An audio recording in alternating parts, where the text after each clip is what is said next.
A pleasant good afternoon, everyone, and welcome to our Super Friday Facebook Live coming to you directly from YBTT's headquarters here in Shoguanas. And today we'll be continuing the national conversation on violence against women and discussing some of the protection measures that have been bandied about in the public domain. At Youth Business Trinidad and Tobago, we place tremendous importance on the well-being of our young entrepreneurs and in particular our female entrepreneurs. And so we've got an esteemed panel on hand who would share their personal experiences, both as women and entrepreneurs, and also share some perspectives they think would be a step in the right direction to protect our women. I mean, between February 14th and 18th, we have had 8 women being attacked, at multiple levels, and it is something that is worrying. But let's see, we'll have the conversation with our young female entrepreneurs and hear from them, their perspectives. And that is a segment of the female population that we need to pay more attention to. And we have with us Nikita Ligol. Nikita is a founder and the owner of Tropical Hives. We also have Lucky Pinder, who is the founder and owner of Wearfit, and Lucky is showing off her Wearfit brand, and we do appreciate that. So, ladies, a warm welcome and good afternoon. Good afternoon. So, you all would have heard my introduction. So, we are aware of what the issues are. I'm sure you all have been hearing in the news, different conversations, a lot of vigils taking place, marches, and so. But let me start with Nikita to hear from you. What are the challenges that are facing women right now from where you sit?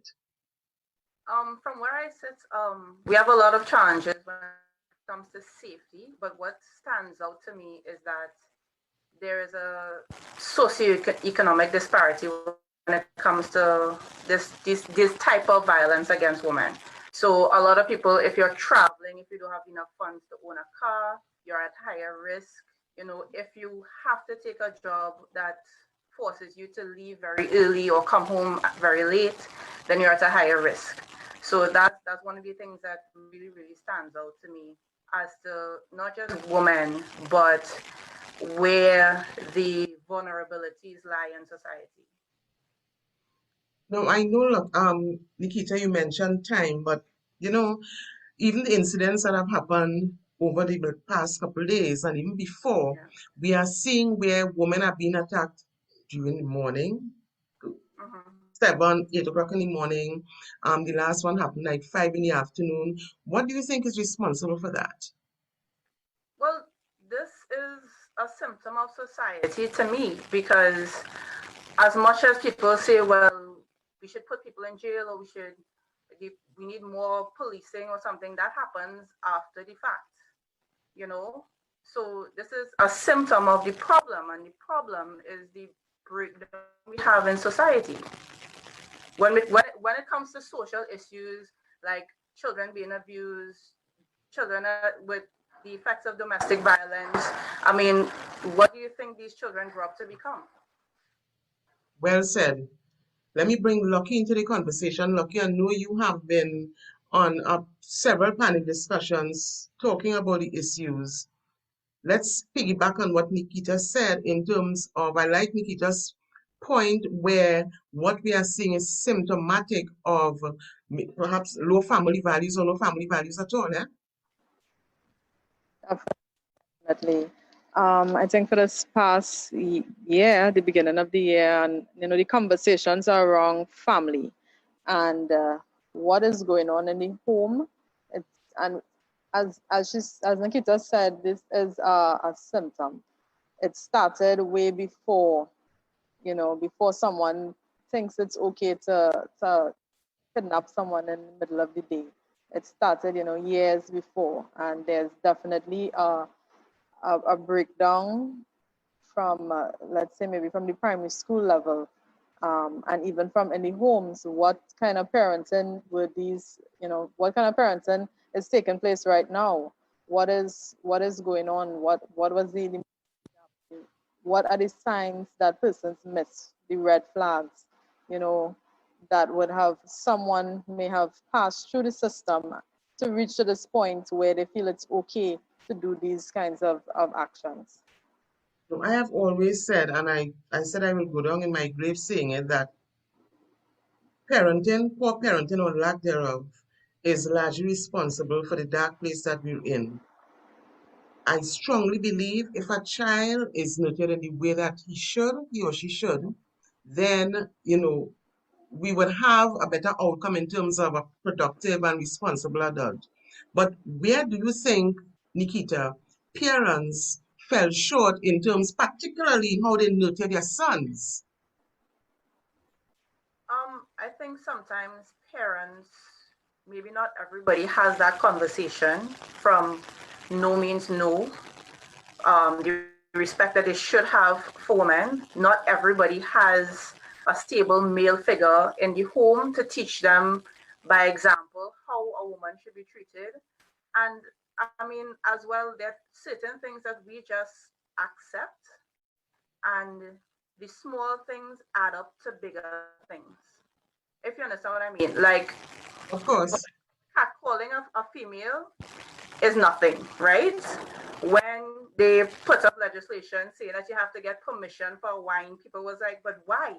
Why should we have to get permission for wine? But it's my body, not yours. Of course you need permission.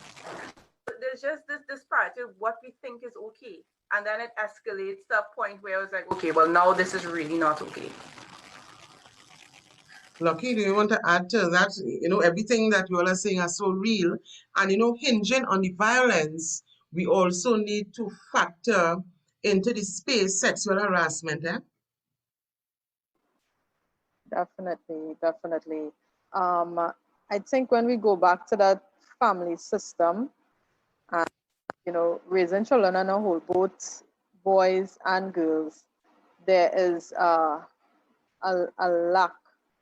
There's a big deficiency when it comes to that type of parents, and it goes beyond the no, but it also in terms of how do we allow our boys to express their feelings, and you know, are they are they able to really show their emotions, or are we raised in a culture where it's bottled up, and then 20 years down the road we are seeing the effects? It's all encompassed so much different things. Also, our ladies, what about the gender roles?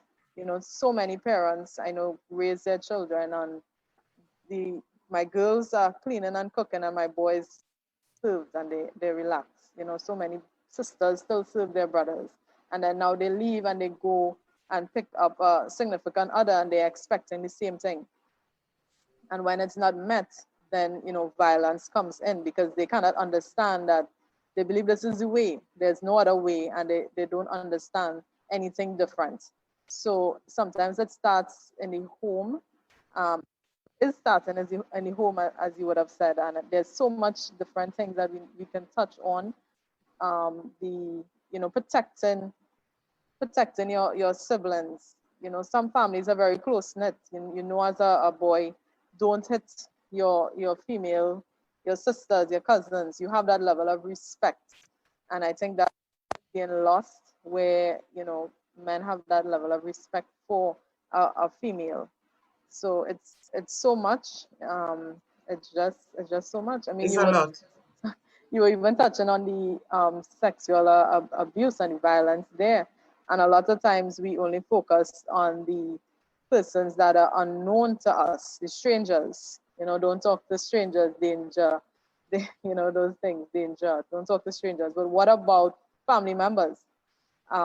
Statistics show that it is much more likely boy or girl to experience some sort of sexual violence by a family member or someone that they know rather than a stranger. And I think things like that are very silent. And approximately, according to the UN Women, 40% of persons that experience that remain silent. So then Yeah, how? because, Mhm. yeah, go ahead, Lucky. Yeah, so how are these things that are taking place within the home that remain silent, swept under the rug for whatever reason? And then now we've seen it 20 years later, where both women and men are showing as I said, the effects of it. Either women are thinking it's okay, or men are now acting out after being abused, and vice versa. So it's such a damaged society. Do you think we are damaged to the point of no return? No, I think there's all. It may be a uphill battle, but I definitely think there is always hope. There's always a solution.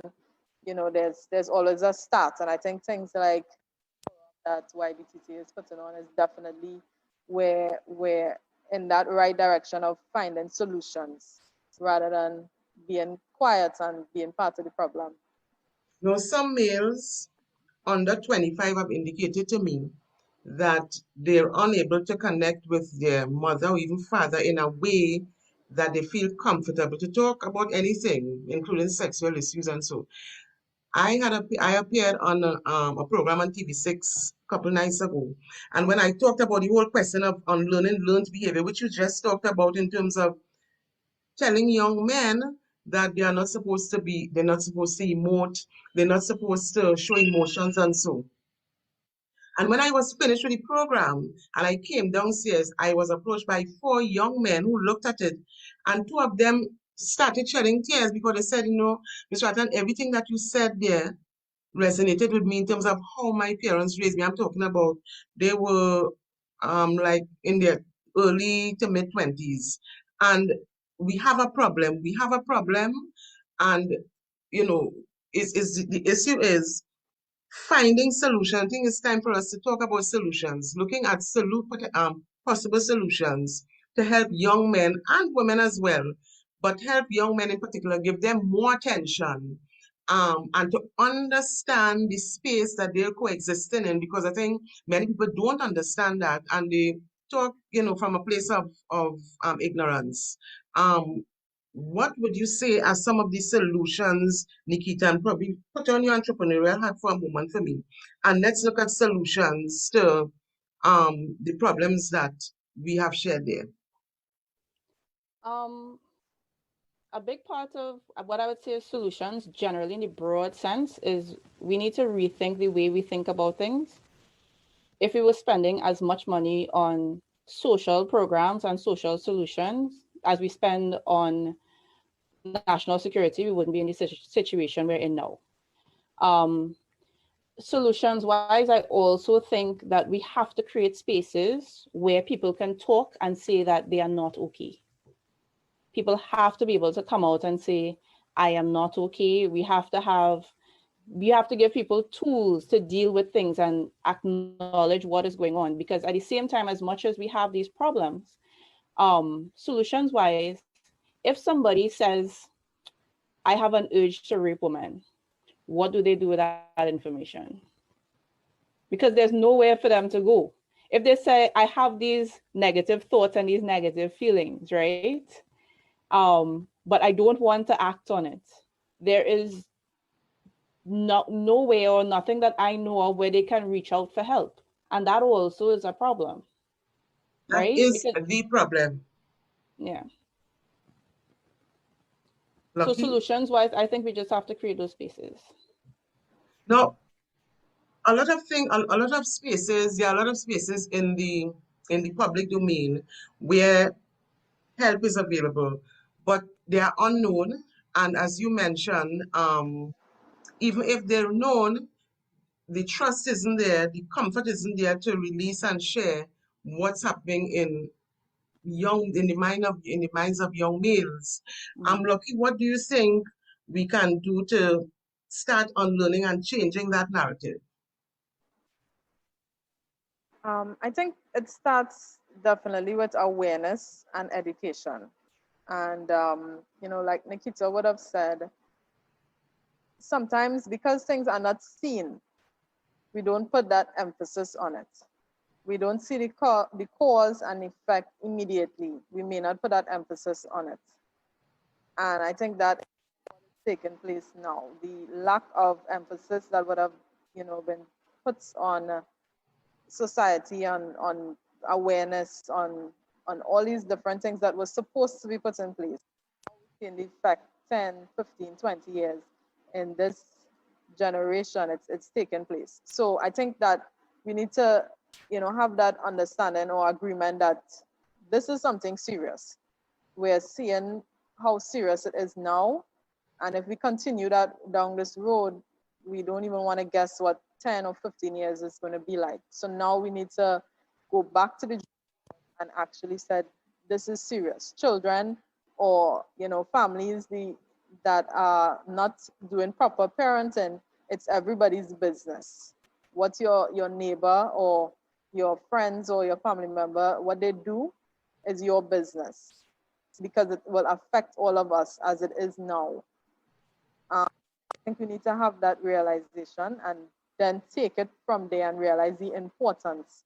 Because you turning a blind eye to a child growing up in an abused home, it's 10, 15 years down the road to interact with your children or grandchildren or your sister and brothers and whoever. And then we see the effect of it. Unfortunately, we're seeing the nation is crying, we're hurting because it affects everyone. So I think when we have that understanding that it's just as serious as getting your degree or scholarship or other sectors that have, as you said, nationality and all these different things, then we can start from, let's go preschool.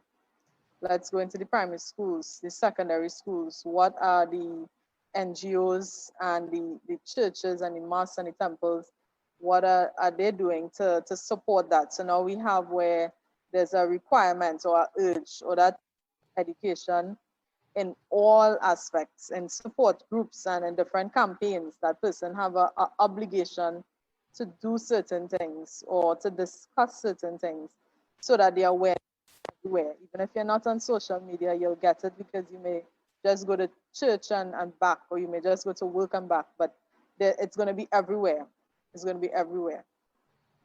Unfortunately, ladies, parents, they themselves need to be recultured because of old habits. They need a lot of unlearning to be done in their space as well.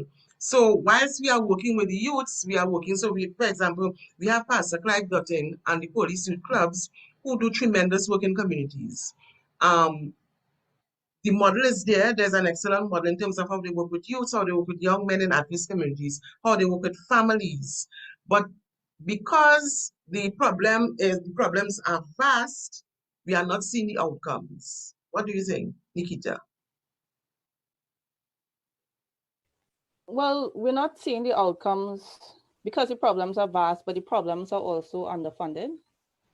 And the lack of resources when it comes to these issues is a real problem. So I can give you an example. This is a real example. I once met a boy who's about 15 years old, ran away from home. Boy ran away from home because his stepfather was abusing his sisters. The school knew. He ended up living by some lady. The lady was, pretty nice to him. Social services knew. They never took that boy and put him in a home. He ran away. He ran away from home to go and see his sisters. His mother got some men to beat him up and drop him off in front of the police station. Still, nobody ever came to pick that boy up. Nobody removed that boy from that situation. So what are we doing? And when he grows up and he hits women, people will say, throw him in jail. Nikita, But the you have society failed him. So that's why I say when these things happen, society has failed twice. And there are a lot of stories similar to what you just shared. And when things happen, the authorities react and we do all sorts of things after the fatality occurs. But do you think, Lucky, that our country operates too much in a reactive mode as opposed to being proactive? So, okay, so if a woman is killed now, woo, every news, every media, everybody, no, but why don't we do the back end work to prevent it? I agree. I totally are very reactive. Everything is, after the fact. And I think we're seeing it's not enough. Because when things are after the fact, it's just that the deed is already done, the act is already done, the hurt is already there, the consequences. So we really need to get back to that preventative kind of where we want to nip things in the bud beforehand. And it really needs that shift in mindset and in policies and of urgency also with it, because we understand that it didn't take 1 year or 2 years for things to reach like this. So it definitely would not take 1 year or 2 years for it to get back to a place that of normalcy. However, we need to work with that sense of urgency and consistency to get to that place. Great. I want you all to each identify at least 3 to 5 measures. Low hanging fruit, because the big things ain't gonna happen now, if they happen at all. But at least 3 to 5 measures that you think would be workable based on all what we discussed. Let me jump on Nikita. 3 to 5 measures. My first measure would be find the time to volunteer.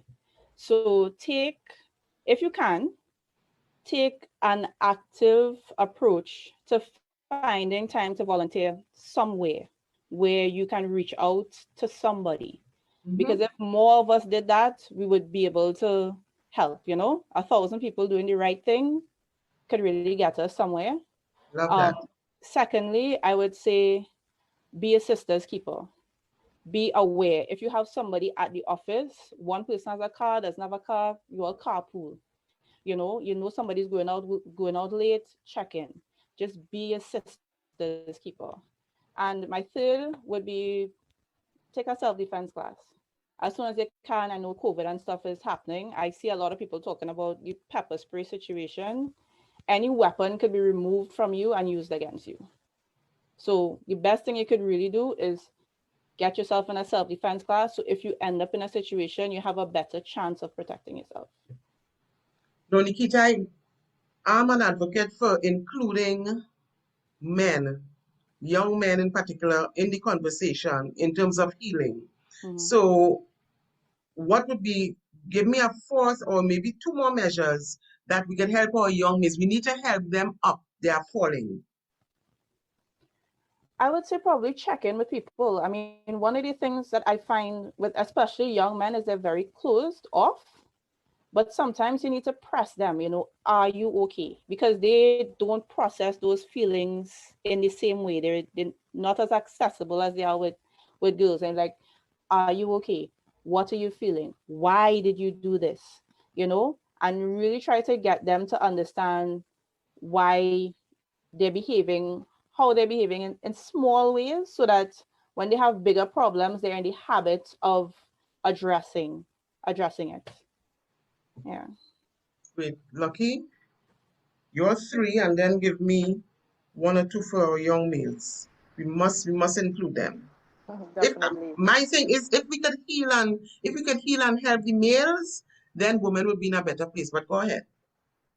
Yes, definitely. I agree with that. I know sometimes it might seem like we've only focused on females, but the reality is violence is taking place to both male and female. Mm-hmm.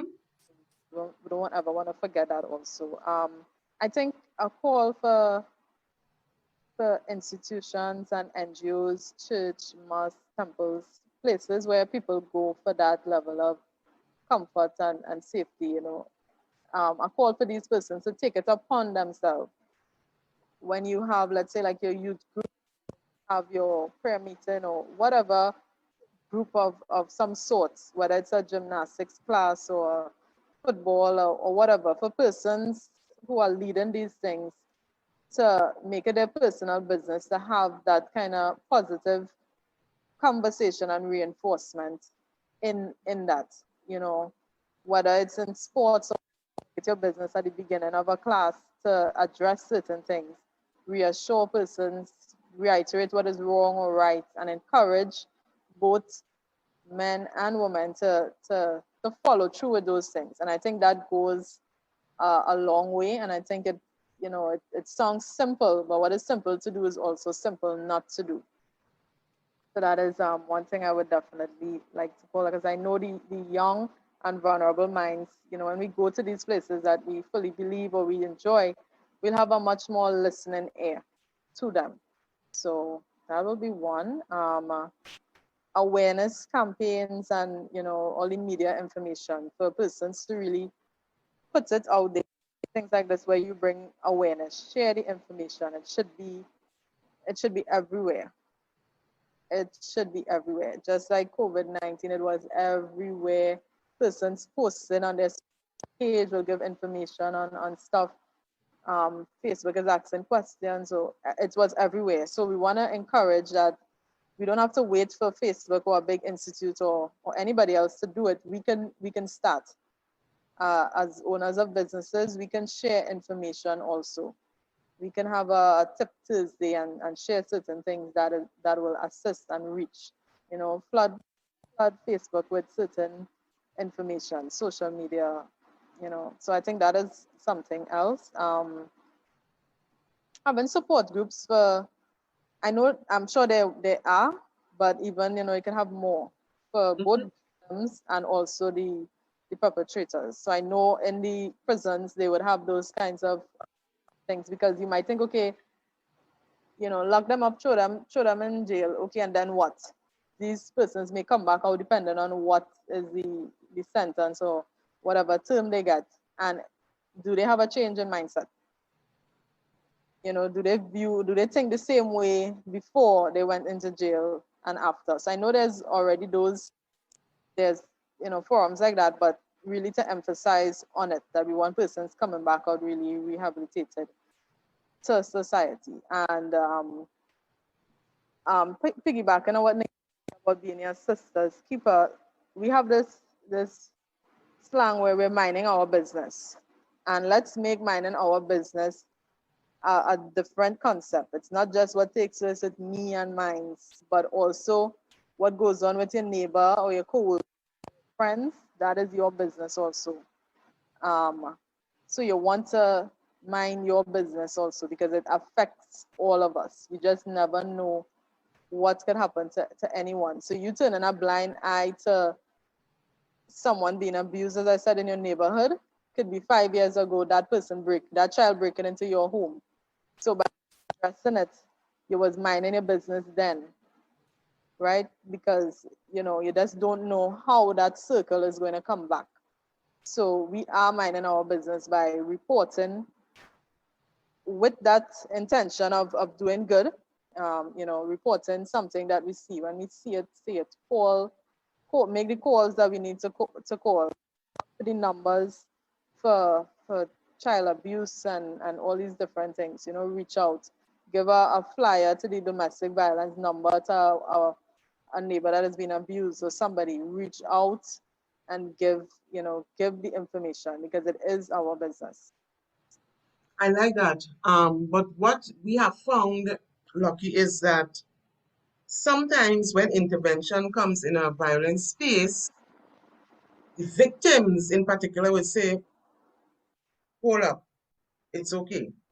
Even though and that is the learned behavior that they have accepted as the norm. So it's good to do that, but that has its own challenges. But great sharing, great learnings, and I'm sure we'll do it again. But before we wrap, what would you all like to leave with our viewers and listeners, Nikita?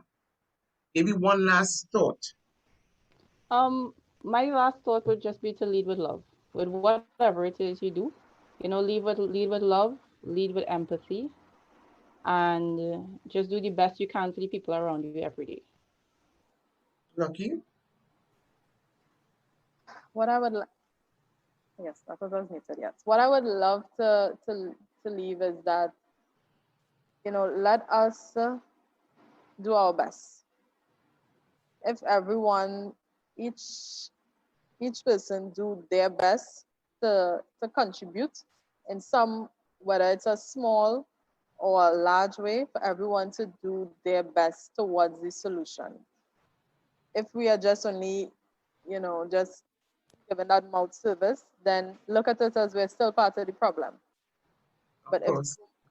go beyond the lip service, then we are shifting it and being part of the solution.